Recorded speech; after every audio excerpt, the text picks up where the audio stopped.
নমস্কার, আমি doctor Sanjay Sengupta, consultant cardiac surgeon. আপনাদের সঙ্গে বাচ্চাদের কার্ডিয়াক সার্জারির ব্যাপারে একটা ইম্পর্টেন্ট ইস্যু একটু আলোচনা করতে চাই। সেটা হচ্ছে খুব কমনলি আমরা যেটা দেখি বাচ্চাদের, সেটা হচ্ছে এমনিতেও এটা কমনই, সেটা হচ্ছে ভেন্ট্রিকুলার সেপ্টাল ডিফেক্ট বা ভিএসডি। মানে হার্টের ভেন্ট্রিকেলে, মানে নিচের দুটো চেম্বারের মাঝখানে যদি একটা বড় কমিউনিকেশন থাকে, এতে করে কি হয়, হার্টের তো তার জন্য কিছু অসুবিধা হয়, কোনো চেম্বার একটু বেশি বাড়ে এবং হার্টের ফাংশনও অনেক সময় খারাপ হয়। এসব কারণে হার্টের সাইজও বড় হয় এবং হার্ট ফেলিয়ারে যায় অনেক সময়।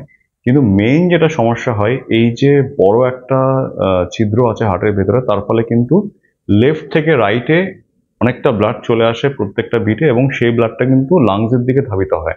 তাতে করে লাংসের প্রেশারটা অনেক বেড়ে যায়, মানে যেটাকে আমরা বলি সিভিয়ার পালমোনারি আর্টারি হাইপারটেনশন। মানে আমাদের যেরকম সিস্টেমিক হাইপারটেনশন হয়, ব্লাড প্রেশার বেশি হয় অ্যাডাল্টদের, তাদের ক্ষেত্রে, ওই বাচ্চাদের ক্ষেত্রে কি হয়, ভিএসডি থাকার ফলে লাংসের নিজস্ব ব্লাড প্রেশারটা বেশি হয়। মানে লাংসের প্রেশারটা বেশি হয়ে লাংস এমন সময় একটা প্রচন্ড প্রেশারাইজড লাংস হয়ে যায় যে লাংস তখন আর ব্লাড নিতেই চায় না, এবং সেক্ষেত্রে কি হয়, পালমোনারি ভ্যাসকুলার ডিজিজ বা একটা টার্মিনাল একটা লাংসের প্রবলেম হয়ে যায়। এবং সেই ক্ষেত্রে কিন্তু খুব দেরি হয়ে যাওয়ার ফলে, যে ভিএসটিটা টাইমে ক্লোজ হলো না, তার ফলে কিন্তু বাচ্চাটা ইনঅপারেবল হয়ে যায়।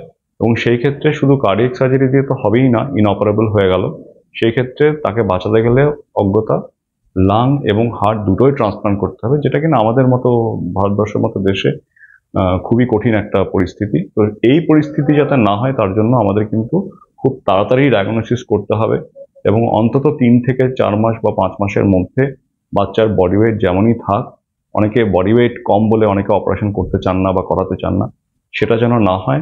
সিভিয়ার পিএইচ পালমোনারি ভ্যাসকুলার ডিজিজে ট্রান্সফর্ম হয়ে যাওয়ার আগেই কিন্তু অপারেশন করে নেওয়া উচিত। Thank you.